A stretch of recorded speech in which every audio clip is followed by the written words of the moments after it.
Hello guys and gals, and welcome to this video on 5.3. Because 5.3 is all about the integrated rate law, we're going to cover a lot of sections at once. So in this video, we're just going to see how far we get. We'll probably have several sections of this, several videos of this section.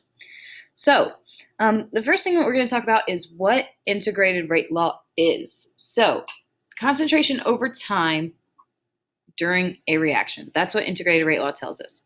It shows us how the concentration changes over time. So if we want to know how long a reaction needs to proceed in order to reach a specific concentration, regular rate law is not going to help us because it doesn't discuss time at all. It only discusses rate and concentration. So integrated rate law and regular rate law are super different. We have to be able to tell the difference between them, and the way to do that is to pay very close attention to the data that we've been given. Even if it's in a table or a graph, it doesn't matter. We have to pay very close attention to the data we're given. If you see concentration and time, that's a big hint to you that you're going to be working with integrated rate law.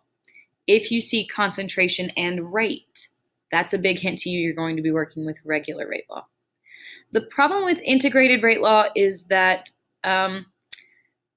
it looks different depending on the order of your reactant. Most of the time, integrated rate law is going to be focused on reactions that have only one reactant, or reactions that have two reactants, but they're both first order. So similar to the situations that we have to have if we want to memorize the units of K, that's the same kind of situation that we have to have with integrated rate law. And so here we can see that the rate laws change depending upon the order of that reactant. If it's zero order, we get that the concentration of A is equal to negative K times time plus A at time equals 0, which we call initial concentration, right? First order is actually the same thing, except instead of just being the concentration of A, it's the natural log of A. The natural log of A is equal to the negative K value times time plus the natural log of A initial. Finally, second order is actually the same thing, but again, instead of being regular concentration or natural log, it's now reciprocal. So it's the reciprocal of A is equal to the positive K times time plus the reciprocal of A initial. Now that we're looking at this, though, we know that it's got to deal with orders, but the way that we're going to solve for order is different as well, okay? The good news is determining order with integrated rate law isn't super crazy. All we're going to do is we're going to graph it, and we're going to look for linear data. For integrated rate law problems, you're going to be working with 3 graphs based on the original data that you were given, okay? And the 3 graphs should always be concentration versus time, natural log of concentration versus time, reciprocal of concentration versus time. So exactly those 3 situations that we saw above with the 3 ways that integrated rate law can look, those are the graphs that we need to make. They line up exactly. Sometimes you'll be given one of these graphs and you'll be expected to be able to make the other graphs from it. Sometimes you'll just be given concentration versus time data in a table, and you'll have to make the graphs from there. And sometimes you'll just be given all 3 graphs. But in the end, it doesn't matter. What matters is that we understand that concentration versus time data is integrated rate law. Once you have all 3 graphs made, you're looking for the graph that has the slope with an R value closest to 1. So basically, you're looking for the most linear slope. If the concentration versus time graph is linear, that tells you that the reactant is 0 order. If that's linear, then the other 2 will be exponential, okay?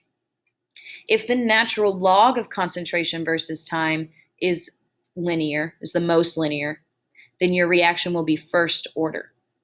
And finally, if your reciprocal concentration versus time graph is the most linear, then your reactant will be second order. You will never have a problem where all 3 are linear. That's not possible. Your reactant cannot be both first and second order. It has to be one. Now, you will have problems where several of them appear linear. In that case, you're looking for the most linear value. If you have a calculator, this is going to be the one with the slope r value closest to 1. Okay. If you don't have a calculator, then we can solve for it another way. Okay. Let's take another look at these really quick. So now that we understand how we're going to determine the order, I just want to very briefly show you this again. I'm hoping that the setup looks kind of familiar to you.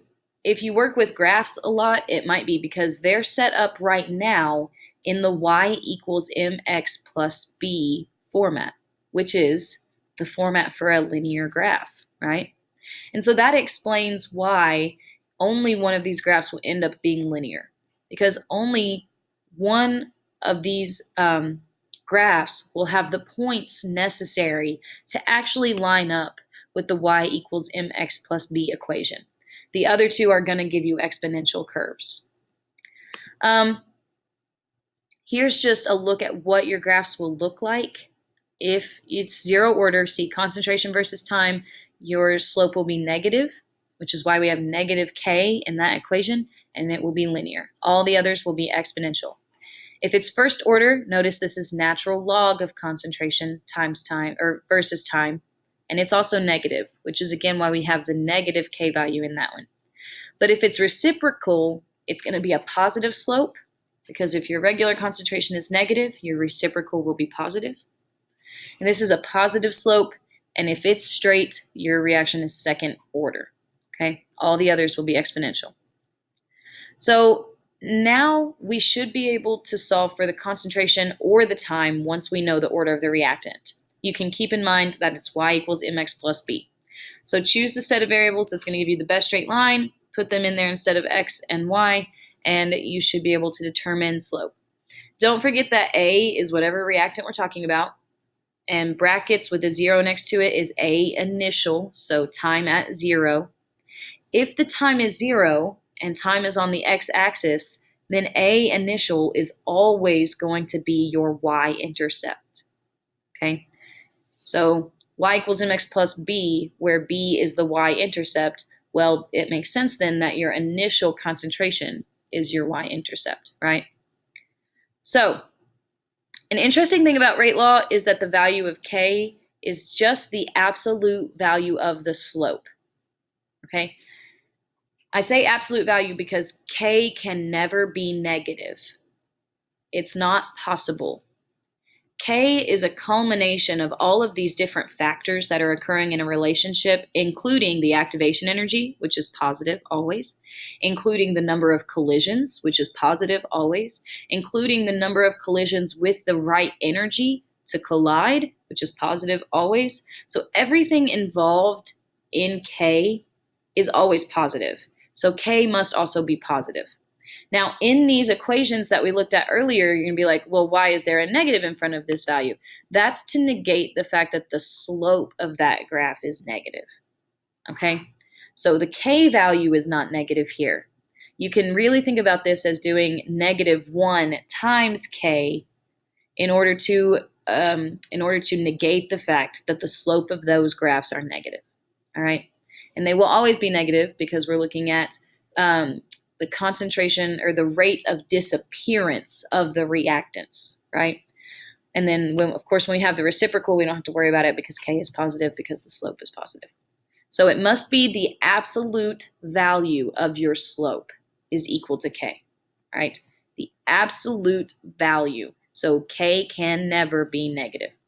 If you have a graphing calculator, cool, get your slope, that's your K value. If you don't, it's still pretty easy because we can solve for slope using the original first time you ever learned about linear graphs, y2 minus y1 equals x2 minus x1, okay?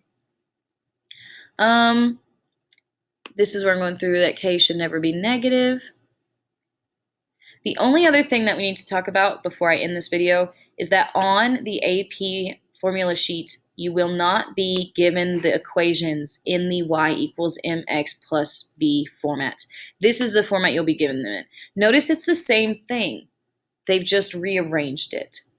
So from now on, I'm going to use this format, but just understand that it is y equals mx plus b. It's just been rearranged algebraically, okay? that's all that we're going to cover in this video, and I'll see you in the next one, guys. I hope that this helped.